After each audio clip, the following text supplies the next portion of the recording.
জেনে শুনে ওই আগুনে দিও না যুবক ঝাঁপ। ফেসবুকেতে ছবি ছেড়ে করছো কেন পাপ মে?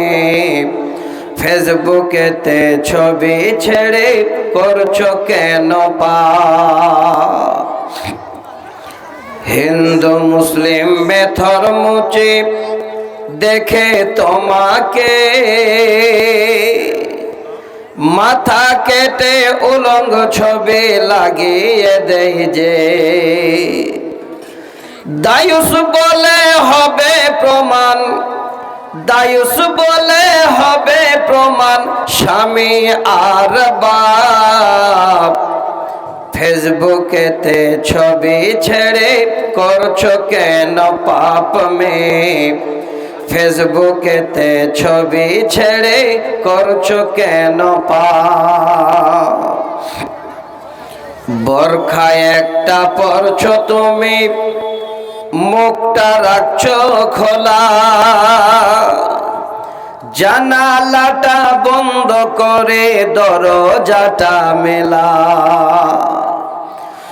বোরখায় একটা পরছো তুমি, মুখটা রাখছো খোলা, জানালাটা বন্ধ করে দরজাটা মেলা। ঠোঁটের মধ্যে বসায় আছো, ঠোঁটের মধ্যে বসায় আছো লিপস্টিকের ছাপ। ফেসবুকেতে ছবি ছেড়ে করছো কেন পাপ মে? ফেসবুকেতে ছবি ছেড়ে করছো কেন পাপ? উপস্থিত সম্মানিত সভাপতি সাহেব, মঞ্চে উপবিষ্ট ওলামায়ে কেরাম, সম্মুখে বসে থাকা আমার দিনী স্নেহভাজন ও শ্রদ্ধাভাজন সকল ভাইরা, পর্দার আড়ালে বসে থাকা পর্দা নাসিনা অবলা সরলা মা খালা বোন অবনান্যেরা, সর্বাগ্রে সে রাব্বুল আলামিনের কৃতজ্ঞতা জ্ঞাপন করি, যিনি এই বানাত মাদ্রাসার প্রাঙ্গণে দীর্ঘ সময় ধরে তিনার কোরআন এবং সহিহ সুন্নাহ শোনার সুযোগ দিয়েছেন। সে আল্লাহর কাছে সকলে মিলে একবার তিনার হামদ সানা করি, উচ্চস্বরে পড়ি আলহামদুলিল্লাহ। দরুদ ও সালাম অবতীর্ণ হোক মা আমিনার দুলাল আব্দুল্লাহর লাখতে জিগার নবী মুহাম্মদ রাসূলুল্লাহ সাল্লাল্লাহু আলাইহি ওয়াসাল্লামের উপর। আল্লাহুম্মা সাল্লি আলাইহি আল্লাহুম্মা বারিক আলাইহি। ব্রাদার ইন ইসলাম, অল্প সময়ের মধ্যে আমি আপনাদের সামনে কিছু কথা বলবো, যেই কথাগুলো আমাদের এই কওমের জন্য যথেষ্ট প্রয়োজনীয়। আজকে আমার মোস্তফা ভাই এই জায়গায় আপনাদের সকলকে নিয়ে যে একটা শিক্ষাঙ্গন ব্যবস্থা করেছেন, যেখানে প্রাথমিক অবস্থায় আপনাদের বাচ্চারা শিক্ষা অর্জন করে, সেই মাদ্রাসাটা দীর্ঘ কয়েক বছর আগে প্রথম যেদিন স্টার্ট করেন তখন ছিল এই যে ডান দিকে টিনের বেড়া দেওয়া মাদ্রাসা। আমি একবার এই জালসায় আরো এসেছিলাম, এইভাবে স্টেজ তৈরি হয়েছিল, যদিও মাটিটা একটু শ্বেতা ছিল। সেদিন কিন্তু যেদিন বক্তব্য রাখার জন্য আমি আপনাদের কাছে উপস্থিত হয়েছিলাম, আমার সামনে আমি 10 থেকে 12 জনের বেশি দেখতে পাইনি। আজকে এই শিক্ষা প্রতিষ্ঠান আপনাদের এমন জায়গায় পৌঁছায় দিয়েছে, আলহামদুলিল্লাহ। যদি একটু আপনারা চোখ খুলে দেখেন, একটু যদি লক্ষ্য রাখেন, তাহলে আপনার বোনদের, আপনার বেটিদের, আপনার ভাতিজিদের দেখুন, তাদের পোশাকটা দেখে আপনার জীবনের জন্য সমস্ত রকমের পরিবর্তন এনে দেবে। আমি এত খুশি, আলহামদুলিল্লাহ। আমার বোনেরা, স্নেহের মেয়েরা তারা এখানে মাদ্রাসায় পড়াশোনা করে। তাদের পোশাক দেখে প্রথমেই আমার যেন আত্মাটা ভরে গেছে, এবং আমি মনে মনে বললাম, যেই মাদ্রাসার জন্য মানুষ চারিদিক থেকে ডাকা হয়েছিল, সামনে মানুষ ছিল না, আজকে সেই মানুষের বাচ্চারা কোরআন শিক্ষা অর্জনের জন্য সবাই পাগল পারা হয়ে মাদ্রাসায়। আমার বন্ধু, আমি আপনাদের কাছে কিছু কথা বলবো, দয়া করে কথাগুলো একটু মনোযোগ সহকারে শুনবেন। শিক্ষাটা শুধু যে মাদ্রাসায় হয় তা নয়। এক নম্বর মাদ্রাসা যেটা, সেটা হলো আমাদের মা জননীর যেটা কোল, সেই জায়গাটা হলো প্রথম বিদ্যালয়। কাজী ইব্রাহিম আরবের একজন কবি, তিনি বলছেন, আল উম্মু মাদ্রাসাতুন আ'দাত্তা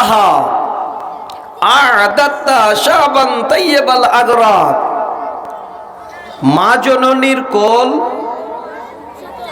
পৃথিবীর বুকে হলো একটা প্রাথমিক বিদ্যালয়। সেই বিদ্যালয় যদি মায়েরা বাচ্চাদের ভালো করে প্রাথমিক অবস্থায় শিক্ষা দেয়, আগামী দিনে তারা একটা বিশাল বড় দামি মূল্যবান পবিত্র একটা এরকমের জাতি তারা তৈরি করতে পারবে, যদি মায়েরা প্রথমে শিক্ষাটাকে তারা কবুল করে নেয়। আমার মা, আমার বোনেরা একটু কান খুলে শুনবেন। আমার কানে একটু আওয়াজ, যে আমার মায়েরা ওনারা চাইছেন যে আমরা যে এতগুলো শ্রোতা হিসাবে বসে আছি, আমরা যেন কিছু আজকে এখান থেকে, এই মাদ্রাসা থেকে শিক্ষা অর্জন করতে পারি। তার জন্য আমি আমার মায়েদের বলছি, মা জননী, আজকে আপনারা সকলে এখানে এসেছেন। পূর্বের যুগের লোকেরা আপনাদের মতো মায়েদের তারা বড় দোষ দিয়ে দোষী সাব্যস্ত করেছিল। কি বলে? How man is no source. তারা বলেছিল পৃথিবীর বুকে যত মেয়ে আছে, যত খাওয়াতিন আছে, যত নারী জাত আছে, তারা আত্মাহীন, তাদের আত্মা নেই। মাগো আমার, কথাটা একবার কলিজায় আঘাত লাগার মতো। তারা বলল এক বাক্যে, পৃথিবীর বুকে নারীদের কোনো মূল্য নেই, কারণ তাদের আত্মা নেই, তারা আত্মাহীন। তারা আবারও বলল, নারীরা হলো পুরুষের জন্য মায়াজাল। এবং অন্যান্য জাতি আরো বলল, নারীরা হলো শয়তানের অঙ্গ। এবং আরো জ্ঞানী ব্যক্তি, যার নাম ছিল সক্রেটিস, সে বলেছিল পৃথিবীর বুকে যত খারাপি, যত ধ্বংসলীলা, যত রকমের নেকেট, সমস্ত কিছু ঘটে নারীদের মাধ্যমে। অতএব নারীরা যে আত্মাহীন, তাদের আত্মা নেই, এটাই সত্য। নারীদের কোনোদিন আমরা সম্মান দিতে পারবো না।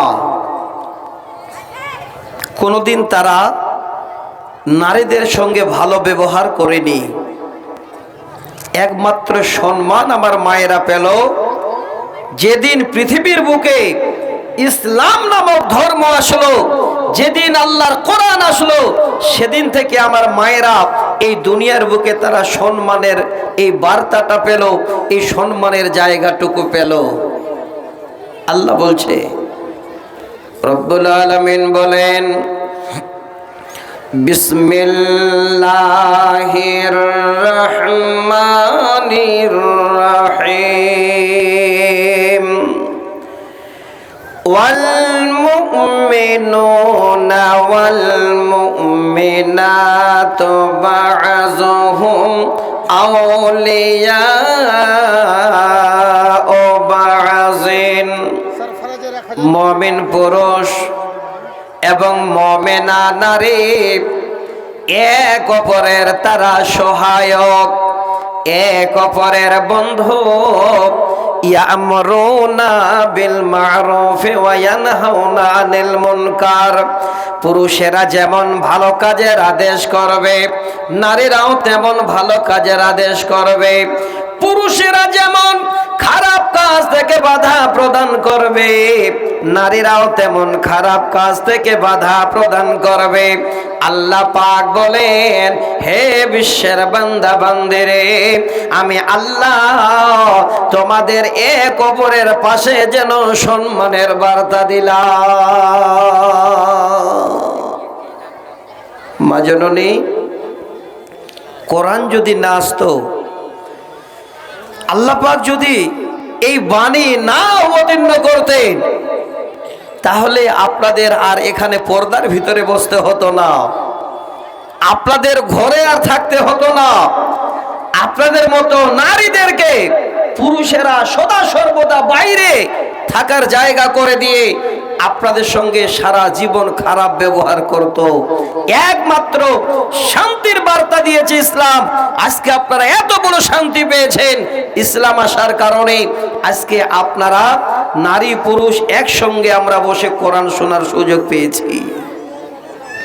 তবে ভালো করে শুনবেন, নারীদের মধ্যে আবার দুইটা ভাগ। দুইটা ভাগ কি দিয়ে আপনাদের উদাহরণ দেব। আল্লাহ রসুলের একটা ভবিষ্যৎবাণী আপনাদের শোনাই। আজ থেকে 1500 বছর আগে তিনি একটা ভবিষ্যৎবাণী করে গেলেন। নবী আমার বলেন, মা তারাকতু বাদি ফিতনাতান আজাররা আলা রিজাল বিন নিসা। আল্লাহর নবী বলেন, ওরে আমার উম্মত, আমি চলে যাবার পরে তোমাদের কাছে একটা বড় ফিতনার বস্তু রেখে গেলাম, বড় একটা ফিতনার জিনিস ছেড়ে গেলাম। সেটা হলো পৃথিবীর বুকে পুরুষ জাতিদের জন্য মেয়ে জাতি। বড় ফিতনা, এত বড় ফিতনা বিস্তারিত আপনাদের সামনে আলোচনা করব না, এই জন্য যে সময়টা শর্ট। আমার পরে আর একজন ভালো মুকাররির আপনাদের সামনে আছেন, বক্তা আছেন, উনিও ইনশাআল্লাহ আলোচনা করবেন। আল্লাহ রাসূল এই ভাষাটাই বললেন, আল্লাহর রিজালে বিন নিসা, ছেলেদের জন্য ধ্বংসের সবথেকে বড় আমার পরে আমি ছেড়ে গেলাম ফিতনার জিনিস, সেটা নারীরা। আমার যুবক বন্ধু, কথাটাকে আপনাদের বিশ্বাস লাগলো না? আমি একটা কবিতা পড়েছিলাম, আপনারা অনুভব করেননি। কবিতাতে শব্দটা আছে কি, দাদি মায়ের বন্ধু হয়নি আগেকার যুগে, এখন তোমার বন্ধু লাগে সারা দুনিয়াতে। আগের জামানায় আমার মায়েরা, খালারা, দাদিরা যখন তিনারা রাস্তা দিয়ে যেতেন, যদি কোনো পুরুষ মানুষকে দেখেছে আগে সাইড হয়ে যেতেন, ঘন্টা দিয়ে এক সাইডে দাঁড় হয়ে যেতেন। পুরুষেরা যখন পার হয়ে যেত, তারপরে আমার মা